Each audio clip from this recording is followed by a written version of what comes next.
does this. He takes deep drags and starts producing what looks to be just kind of a grayish, very thin kind of plume of smoke with each breath. But he does this almost accentuating this being a story he has told many times, and he's even built up a habit about smoking when he goes into this story. He simply explains that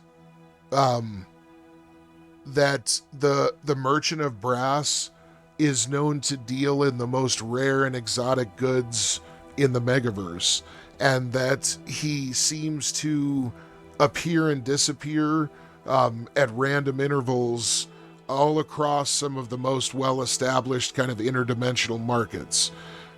And luckily he happens to be here for a short amount of time, so it's always good to take advantage to purchase things that, can't be found anywhere else.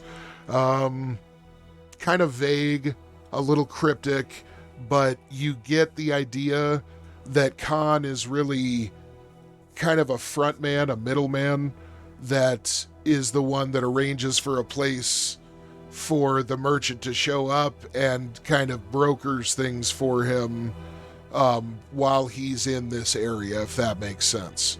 Now, the actual shop itself that you're in, though, you do get the feeling that this is Khan's shop. This, maybe shop isn't the right word. This is more of a kind of workshop or lab. But you do get the sense that this is definitely his lab, which lends itself obviously to making you think he's a techno wizard of some ability. All right. Anyway, with all that being said, what would you care to do?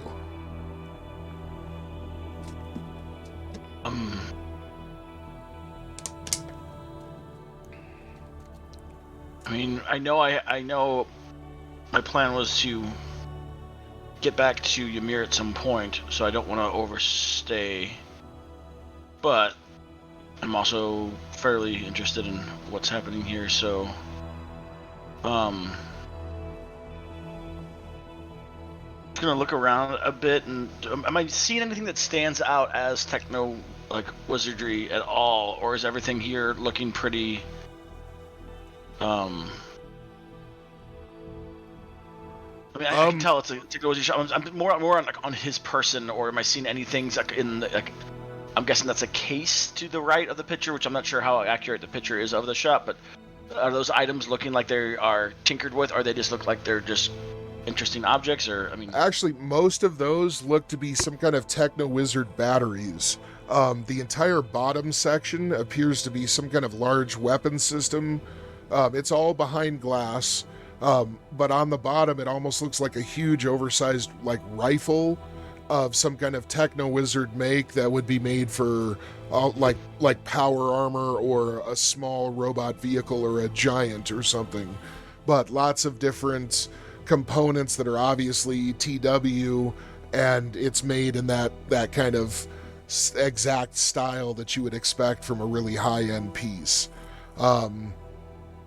Other than that, most of what you're seeing in that case is like I said, TW batteries of different styles and types, and you would guess that batteries may be something of a specialty for this guy. As you gaze around at the rest of the equipment, indeed it looks like much of it is geared towards recharging, powering, initial charging, recycling, all of that of basically battery components. So TW battery components, not normal ones, obviously. I've noticed some of your components here. Do you have a specialty, perhaps? It seems like lots of these, from my humble eye, seem to be batteries or used in similar sort. Is this kind of... He nods, and you see just a little gleam as he kind of raises his eyebrows. Little smile creeps across the corners of his mouth in pride as he says, You have a good eye indeed. Known far and wide am I as one of the premier techno-wizard battery manufacturers in this part of the realm of rifts. He says, I am burgeoning out to other dimensions soon, and have acquired my first contract, in fact, to spread as a chain now. He says, looking for reliable individuals to help with certain tasks towards that end. He says, you wouldn't happen to be a merc, would you?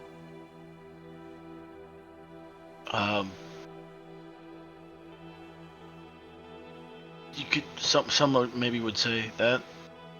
Trying to be very kind of just not too overly giving with my information. Sure. He definitely just kind of fluidly produces a business card and hands it over to you. It's a beautiful piece of just kind of gold filigreed, just absolute art that just simply has his name and what you know to be a telex hub kind of digital sequence, basically like a telephone number. Okay. And let's see. He says, if you're ever looking for work, simply contact me. He says, I'm sure we could come to an arrangement. At this, you notice that as he's pulling his hand away from handing you the card, he kind of looks off to the side for a moment, and you see his eyes kind of glaze over this soft, kind of dull gold and copper color. And as it does so, he just stops in mid-motion for about maybe a second and a half. After this effect ends, his eyes return to normal, and he very quickly looks up at you and he says, our benefactor has informed me that she is giving Geiger permission to relinquish control. You are to inform her of that at your first opportunity. He says, in a kind of lower, more concerned voice, he says, you may want to hurry. I believe she's in a bit of distress. And with that, he just kind of looks at you very coolly.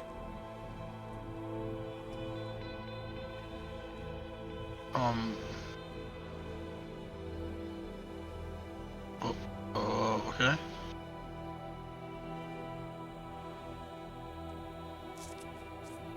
What would you care to do?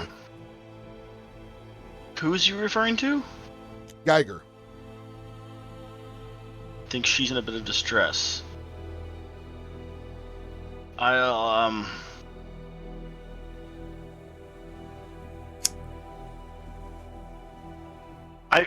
confused. I'm supposed to be contacted later about this task I'm supposed to do, right? Correct. I have his card now, so I have contact with him, so me leaving isn't messing anything up or causing any... No. Okay, cool. Not at all. Then I'll just kind of just look around quickly and just fumble and be like,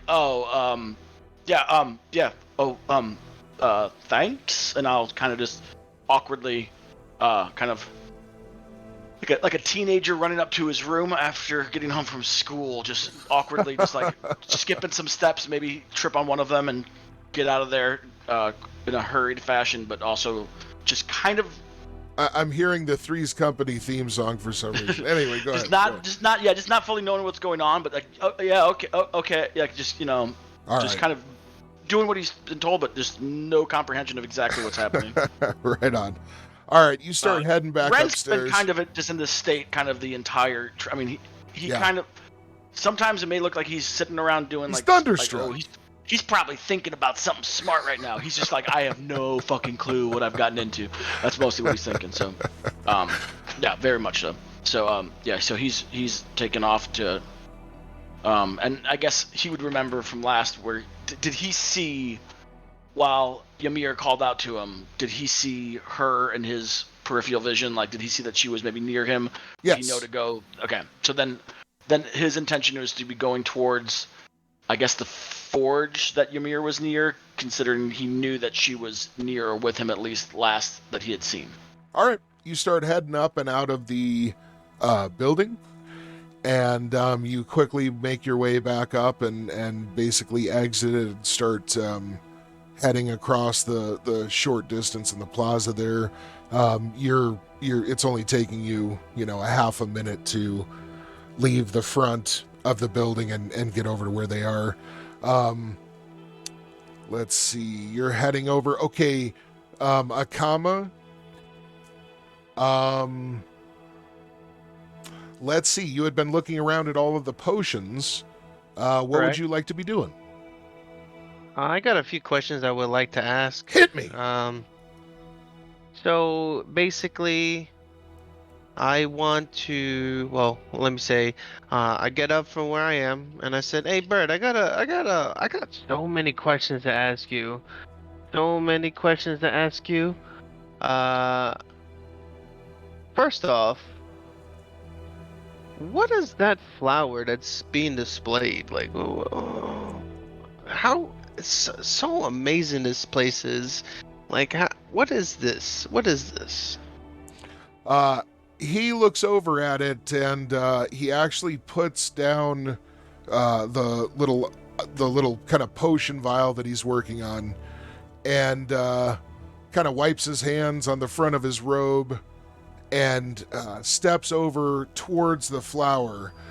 And he doesn't speak until he gets kind of right up in front of it, and then he leans in really close and kind of squats down so that he's so close to the glass bars with the silver and gold filigree all over them, and to the glass cage that the flower sits in, that you can see in his face all of the lights and vibrant tones being reflected in the actual surface of his eyes, and it has this really kind of eerie effect.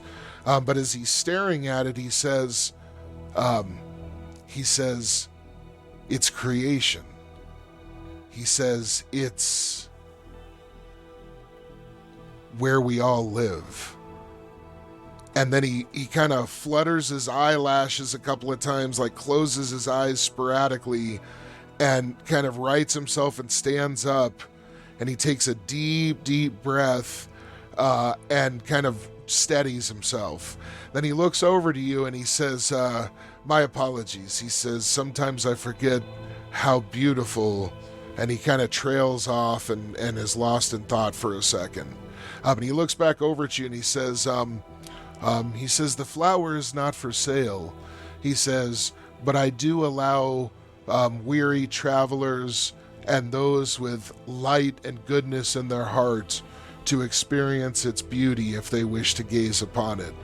He says, that is one service that I give freely to those who journey to the aristocrat. He says, with a small chuckle, a small dry chuckle, he says, in fact, it is the most valuable gift I can give, and it is the one I do not charge for. And kind of chuckles one last time. And I chuckle along with him. Okay, at this he nods at it and he says, have you really looked at it? Have you looked into it? I have not yet, but I am planning on doing so a little bit later, because I feel like if I get lost in its beauty, I'll definitely forget the reason why I'm here. At this, he kind of nods and he says, that's probably a very good idea. He says, business first, right? Always, always. Another quick question, Bert. The kind of potion-like bottle that's on display with the purple light tint on it, can you care to give me some more information about that? Give me just 1 second here.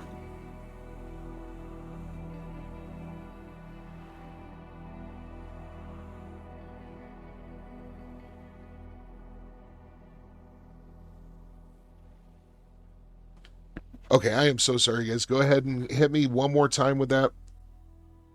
Your purple bottle, or Yes. your bottle that is tinted with the purple light on it. Yes, indeed. He looks over What is to this Prachon? He says that is a business venture that my brother and I have started. It is a genetically engineered liqueur with mystical properties that is able to circumvent the natural immunities to inebriation that many races suffer from. With this, he gets just a bit of a quirk of a smile, and he kind of looks at you and he says, I believe Atlanteans suffer from this affliction, yes? And you can hear the kind of sarcastic, amused, kind of note in his voice. So you mean to tell me that this would knock me off my seat, so to say? He raises his eyebrows and he says, this'll be like some normie Hume drinking actual rot gut, proper moonshine. He says, you've never been drunk like it before, I guarantee. Piques my interest there, Bert. Piques my interest. He says, now, we do have to take a DNA sample, he says, and it will take roughly 6 hours to run the necessary cultures to brew it custom to your system. He says, is this something you might be interested in? Should we talk prices? At the moment, I probably will pass. Because I feel like with how the world is turning, I definitely need to be on my P's and Q's at times. So I might just come back for this product. Okay, he nods. He says, of course, you know where we're at now. I also have a few more questions. I seen that you got a display of different fantastic potions and remedies in this corner over here, and I like move my hand and wave toward the area. Okay. Do you happen to have any type of potions for maybe like hyper thinking to kind of like slow down time to gather some type of thinking in a faster manner where everything seems not going as fast? Are you picking up what I'm putting down? He says, are you looking to have time slow down so that you can act faster in combat? Or are you looking to have it slow down while you're trying to work on some kind of project? Yes, the second one. He says, I do indeed have several substances that would help with that. He says, but unfortunately, he says this with a frown, he says they won't work on your physiology. He says, I'm sure you know Atlanteans are notoriously resistant to all forms of magical transformation and manipulation. He says, I would be able to construct something if given just a bit of time, though. He says, please explain to me exactly what kind of parameters you would like this to have. Well, if anything, this most likely would not be for me. This most likely would be helpful to my companions to, if anything, extend their time of thinking in a small amount of time. He says, I see. So something to help research. Correct. He says, I see. Okay. He says, well, I can offer a few varieties that are made for human physiology. He says, other than that, I can't really guarantee that they would be beneficial. He said, but for humans, I have something that can essentially double a day's worth of, research and development time spent. He says it will only work within a 24-hour period, so taking it right as one attempts to begin such endeavors is definitely advised. He says, I also have one that would give a bit sharper cognition during the same kind of time frame, which would essentially result in slightly better results from that kind of enhanced research. Yeah. Okay. He says, do either of those interest you? That does sound pretty potent. Yes, I do want to inquire about these potions you're referring to. He says each variety is a mere 25,000 credits. He says we accept universal credits as well as barter or precious metal and gem exchange. He says, I'm not sure if you have found them yet, but there are several different money changers located throughout the aristocrat for you to quickly and easily exchange currency. He says, I would take this opportunity to inform you as well that we have nearly any mundane potion imaginable at our disposal for you, as well as, or in stock rather, as well as being able to custom brew most customer requests. He says our goal here is to please, and customer satisfaction is of paramount importance. So please let us know if there's anything you can't find, and we would be happy to craft it for you. Bert, you sound like a fantastic seller, and I definitely will be coming back when I can. I got a few more questions for you. Do you happen to have any type of PPE regen or any type of like power over time? He says you're looking for a potion to recharge PPE? Yes, either that or maybe like a lump sum in one fell swoop. He nods and he says, I've got just the thing. From under the counter, he pulls out a large shoebox-sized wooden kind of case with some elaborate kind of trim in gold and brass. He pops the top open, and inside you see a half dozen kind of slender vials of a just slightly kind of neon blue, kind of ocean blue glowing liquid. Each one is suspending several different large kind of air bubbles, but the overall effect is that they kind of cast just a very pale blue light. As you're checking them out, you see that each has a fairly ornate and complex stopper, and they each have a small kind of sticker on the front that says magical renewal. You see that as he opens the case and turns it around to you, there is a sticker in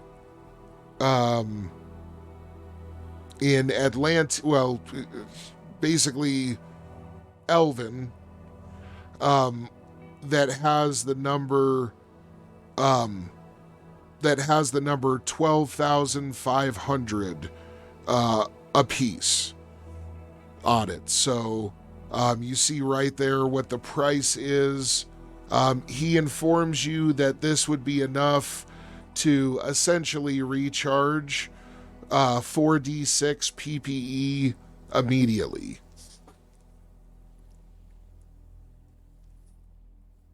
Each one of these vials, I should say. So one vial will be 4d6 PPE immediately? Correct. And how many is in this pack? There's 6.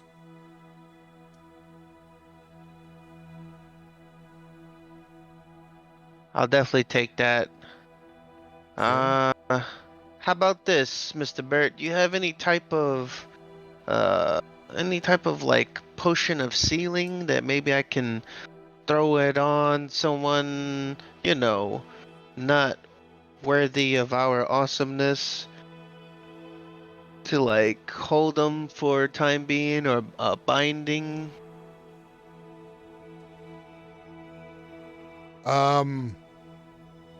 At this, he kind of frowns just a touch, and he says, "Unfortunately, I don't really specialize in that type of potion craft."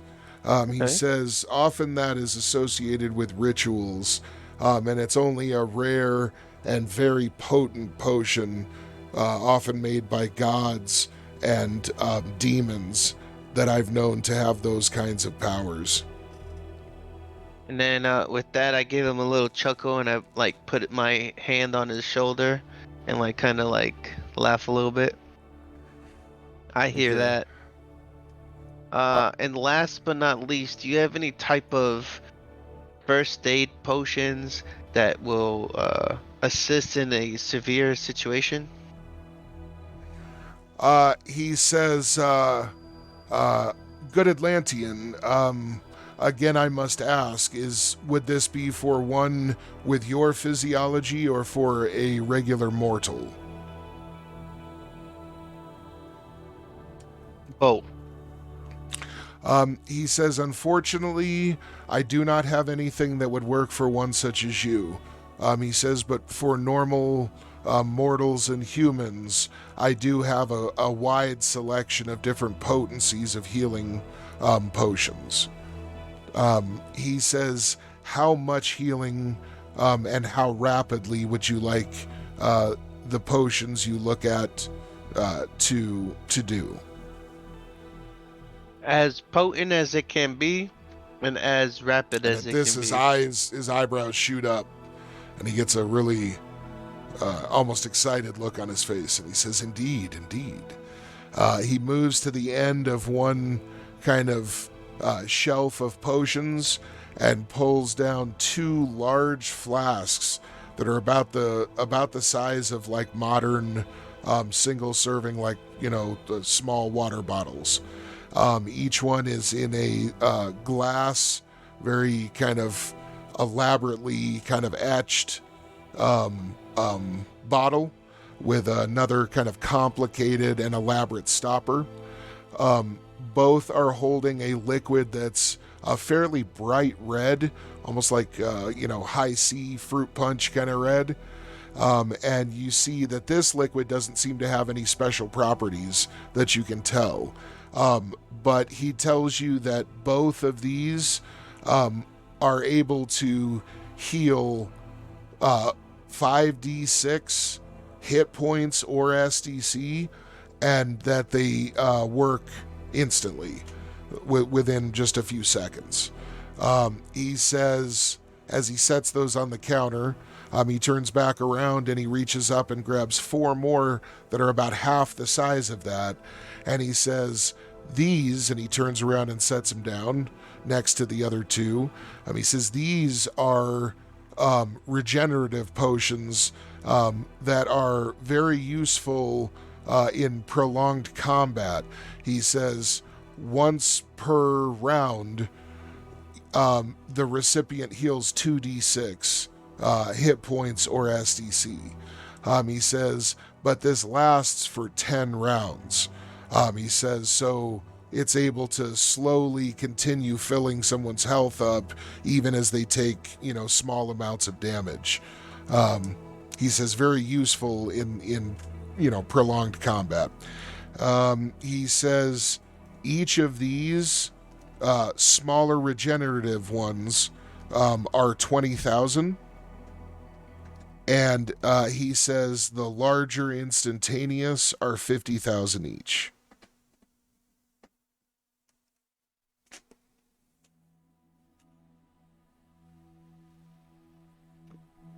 All right.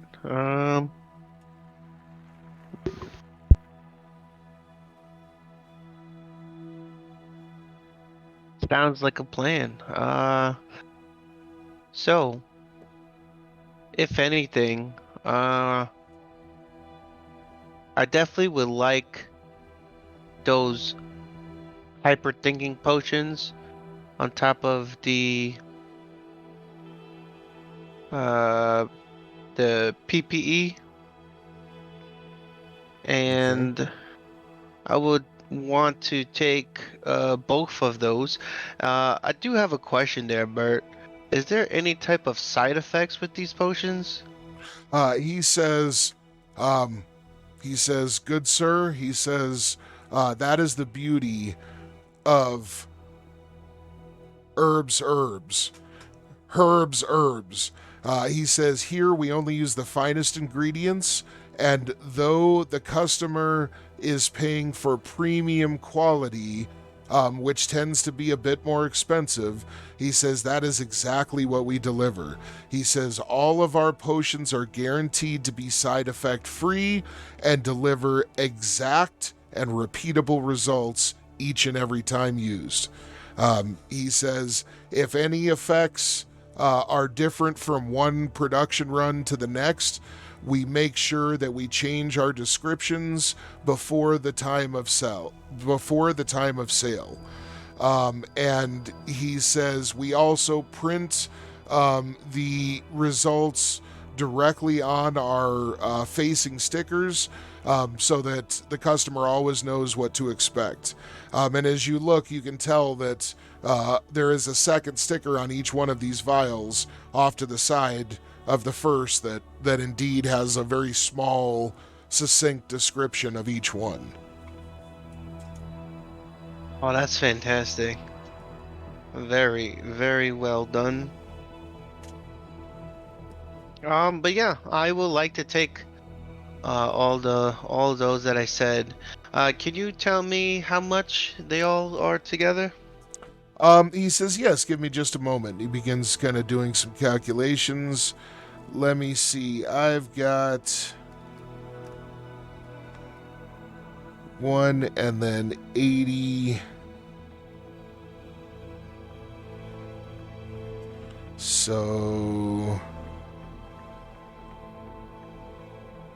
Okay, so he says the total for that will be 255,000 universal credits. He says for a Servants of the Light discount as well as a preferred customer discount. He nods.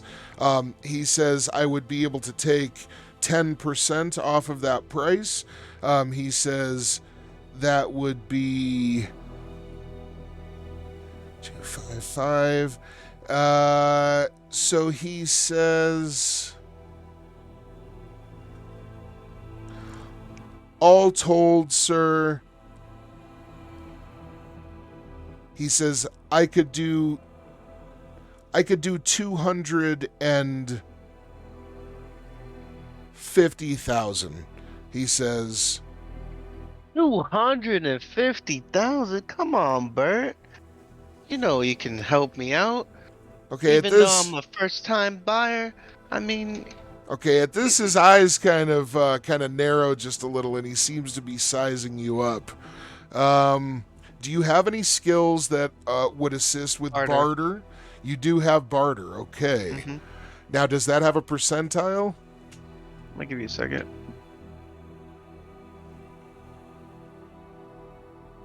Bert's trying to get it over me. Bert's about that coin, man. Bert is about that coin. Base is 40 per level. 56. Okay, so you have a 56. Go ahead and click on it and tell it to roll, and we're going to give you a plus 15 for a 15. bonus. Yes.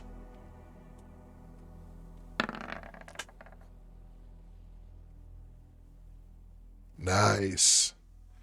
All right. Bert. So now what I need you to do is come up with a counter offer that you want to push for. I really do appreciate you running me for 250,000 universal credits, Bert, but I feel like it would feel a lot more better to my pocket if you could at least bring it down to maybe, let's say, 220. Okay, at this, he kind of throws his arms up and he goes, "You're fucking killing me! You're fucking killing me!" He says, 225. 225? You want a merely 5 more universal credit when you could just go ahead and push it for 220? Okay, at this, he kind of bites his lower lip a little bit and he says, all right, you twist my fucking arm. 220. 220 and it's a deal. And he holds his hand out. Alright, I'll go ahead and give it to him. All right. Low You, bomb, say 215. No, I'm joking. you hand over 220,000. You've got your did you guys already split up the money? I think you had put He's holding on to. We split it up and then we had a group amount, correct? a group fund, communal yeah. fund. Okay. Yeah. And who's got the communal fund? I do. A combo. She does. Okay. And you're paying for this out of My pocket. your pocket. Okay. All right. All right. So you are able to acquire the 6 4d6 PPE potions, the 4 2d6 hit points or SDC per round for 10 round regen potions, and the 2 5d6 instant healing potions. Again, these are only going to work on humans or mortals. And the hyper thinking.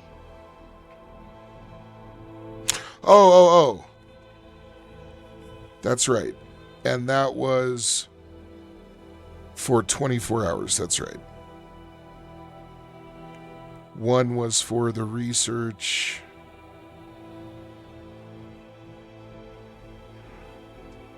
Speed.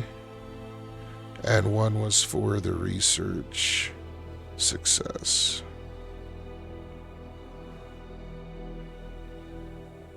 Okay, and then let's see. Okay, so I've got all of that stuff noted. If you need any of that later, I don't know if you. Yeah, I'm gonna need that later. Okay. I wrote a bunch of stuff down, but No make worries. sure No that worries. it's the same. Okay. So And he I go does ahead- start producing a big, essentially like a large tackle box / duffel bag kind of rig that is made to kind of slip some of these cases of these potions and stuff into. It has just enough slots for all 3 of the different cases, so. I'll go ahead and I bow and I say, I have pleasure doing business with you, Bert. Okay, I he appreciate bows your to you patience. as well, and he actually reaches out his hand and goes to shake your hand. And I go and I bring out my hand too. All right. As he shakes your hand, he says, it was good meeting you, Atlantean. He says, I hope you're satisfied with our products and you think of us the next time you're in the area. And he just kind of nods and starts returning back to his to his work. Bert, just before anything, do you have like a business card or anything? Because I would like to stay in touch. I want to be someone that can rely on another for things of this manner, just in case if, let's say I would need some more. I know where to go. He says absolutely, and he hands you a smooth green, it almost looks like snakeskin kind of materialed card. And on it, it has herbs on it, and it has a little telex hub digital number that you can place orders and contact the store. So, Perfect. all right. And then I am gonna go and look into the flower. All right, as you walk over towards the flower, you set the case down next to you as you kind of semi kneel down and lean in and start looking at it. And as you do, you see swirling color and motion kind of swim across your field of vision in all of these hypnotic and mesmerizing kind of patterns. Now, as this is happening, go ahead and make a save versus magic.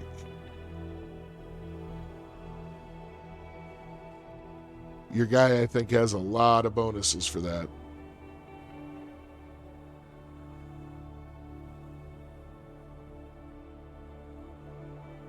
All right, give me a second. Profile.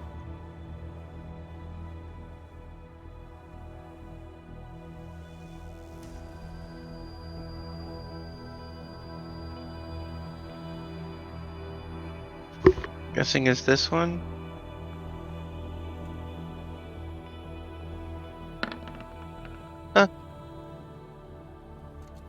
Okay.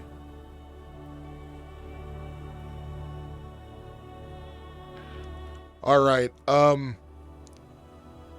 You feel a kind of flash of vertigo as you start feeling your senses kind of warp and twist into a kind of roller coaster of dizziness. And as you're looking into this thing, you actually feel yourself start to almost lose consciousness.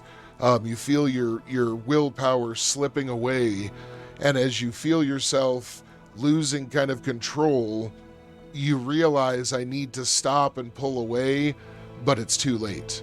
And you feel yourself just falling deeper and deeper into the heart of the gem at the center of the flower. And with that, we're going to switch on over to Ymir. Ymir, you are looking around. Actually, guys, we're right at a good mark. We've got an hour and a half left to go. Why don't we go ahead and take our one break right now, and we'll come right back to Ymir and Ren meeting back up. Okay. Excellent. All right, guys, I will be right back. Yep.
Hey, Kilo. Yep. Hello. Yeah. The dude you just met looked like Wesley Snipes. I almost called him Captain Black Sparrow, aka Blade.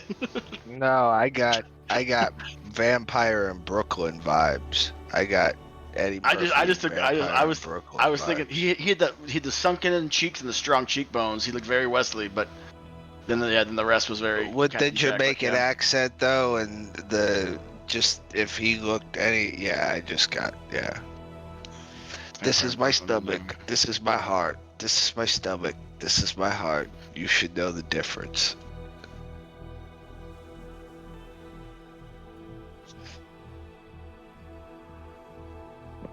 Yeah, I don't trust anyone I meet in this fucking setting. I really was gonna say some shit like, "Oh shit, Wesley Snipes' cousin." Oh God. That would have been great. Couldn't tell if those were actually his eyes or painted on eyes because he wouldn't open them. I mean, digital. You hear about that in Blade 3 that he wouldn't open his eyes for a scene, so they had to digitally put in the eyes for him because he was being I don't know. Well, He was in a Blade bad time of his career and was being fucking just ridiculous.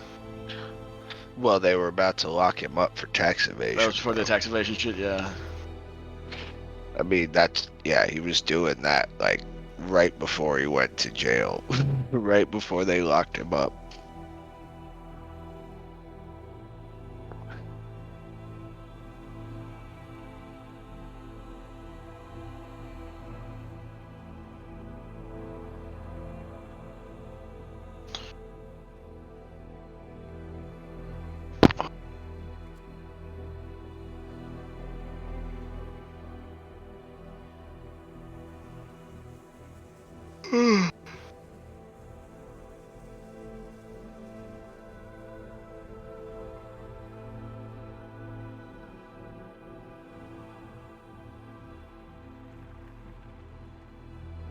Okay, I am back.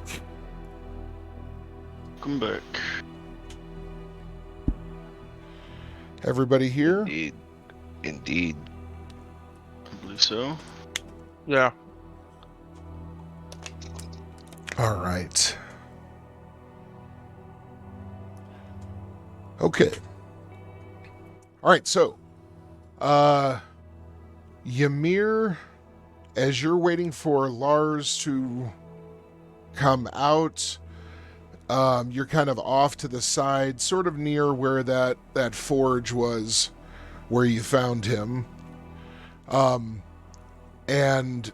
Wotek is still standing right next to Geiger, and she is still kind of leaning up against him. You can see that she's shivering a bit more forcefully now, and seems to be having even more trouble kind of standing on her own. Ren, as you walk up, you find Geiger in this state, leaning against the massive 20-foot long bear, and kind of leaning on him for support. And this is the first time you've seen her in anything but a pretty intimidating physical posture.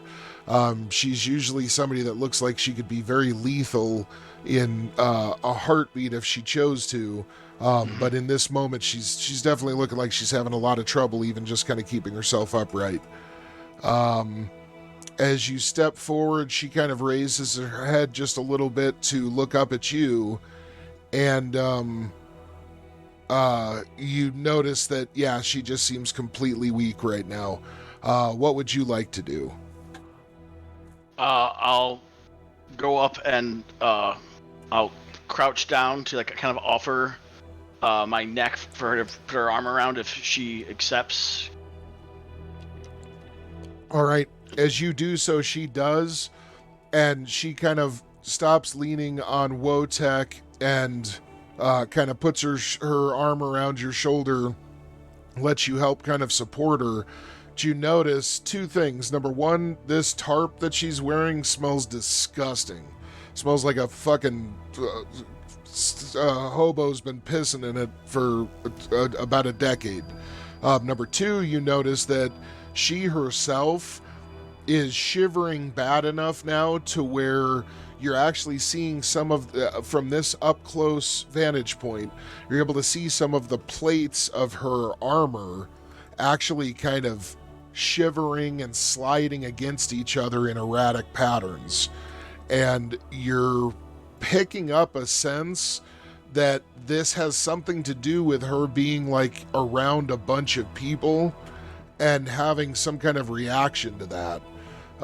But you're So does this feel like a she's- panic attack that's becoming physical, or is this you more don't like know. It could be.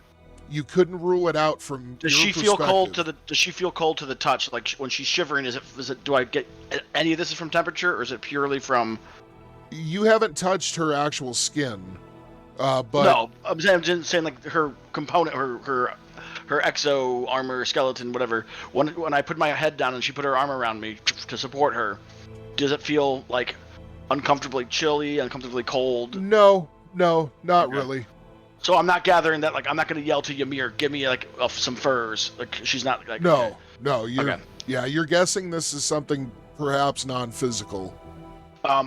So after I put my neck underneath her to support her, I'll look to Ymir and I'll be like, Ymir, did you see any inns or taverns or rooms for rent, hotels?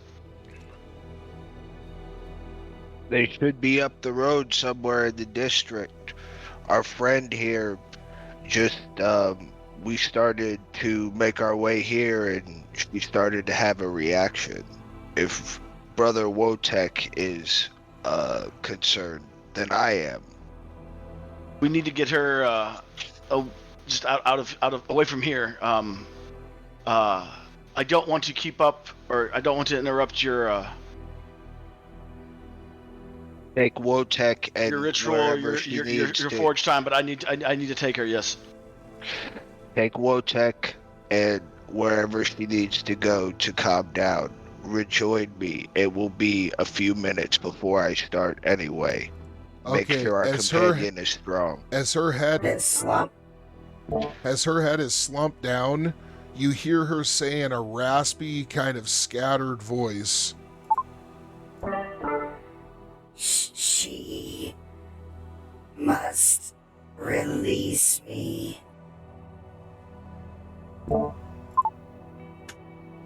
Could you say that clearer?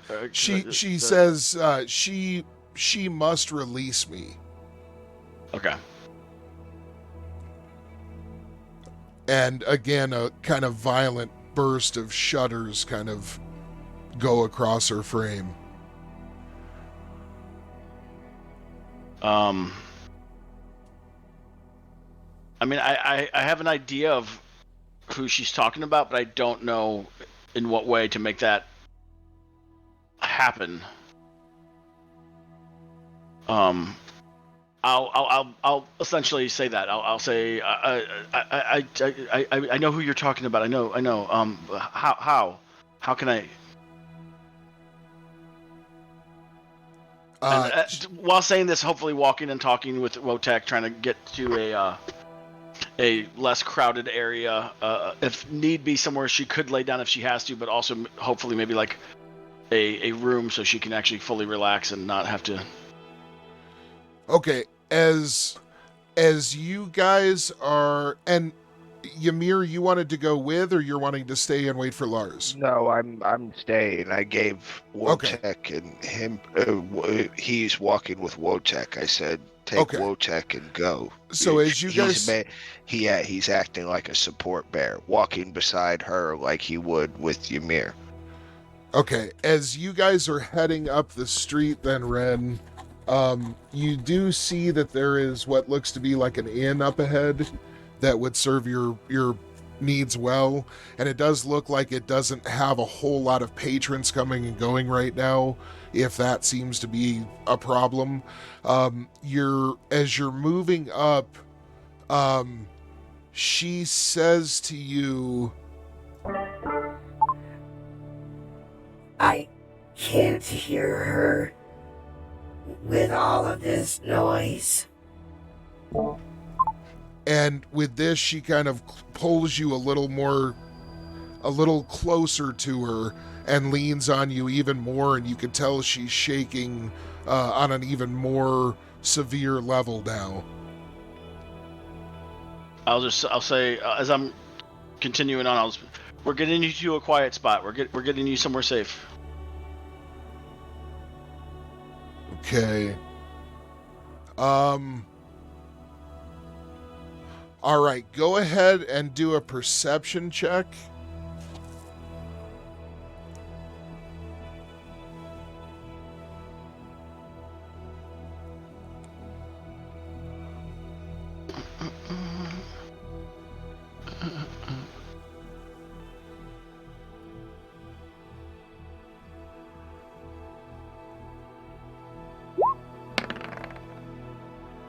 Oh, fuck you. Okay. Looked like it was going to go on that 16 and it bounced back to a 3. All right. So you're trying to kind of see if there's anything you could be doing to help, or if there's something maybe you're missing. But in the heat of the moment, there's just too much happening at once, and you just have to focus on getting to the actual inn up ahead of you. All right, we're going to transition over to Ymir, who is impatiently now waiting for Lars to show back up, as he's got some different things going on with his party. And after just a few... not impatiently. No, not impatiently? You're nice and calm? Okay, all right. So, very quickly, Lars indeed does appear. And as he does so, he comes around to this little shop on the side once again, and meets you right over there by the anvil you found him at. This time, however, you see that Lars is now flanked by this individual, as well as